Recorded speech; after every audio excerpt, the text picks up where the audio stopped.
راستہ بھول جب میں اپنے ہوٹل کے قریب پہنچا تو دروازے پر قدرت اور ڈاکٹر عفت کھڑے تھے۔ ڈاکٹر نے مجھے دیکھ کر شور مچا دیا۔ مفتی صاحب آپ راستہ بھول گئے ہیں؟ ہاں، میں راستہ بھول گیا تھا، میں نے جواب دیا۔ چلو اچھا ہوا آپ لوٹ آئے۔ انہوں نے کہا یہ مینا ہے۔ میں نے کہا کیا مطلب؟ قدرت نے پوچھا یہاں بہت سے لوگ راستہ بھول جاتے ہیں، بہت سے لوگوں کا راستہ کاٹا جاتا ہے، بہت سے لوگوں کے قیام کو متزلزل کر دیا جاتا ہے۔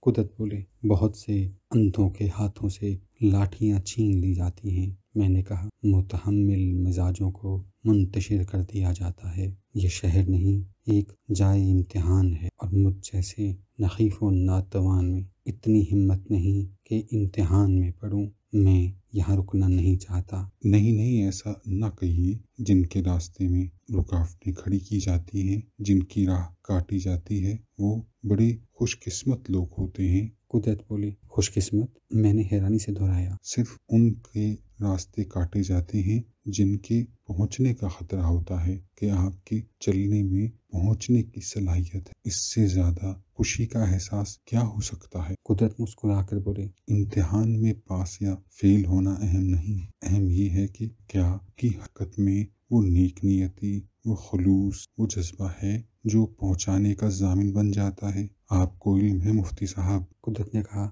کہ حضور اعلیٰ صلی اللہ علیہ وسلم کو مینا کے راستے مکہ معظمہ میں داخل ہونا کتنا پسند تھا۔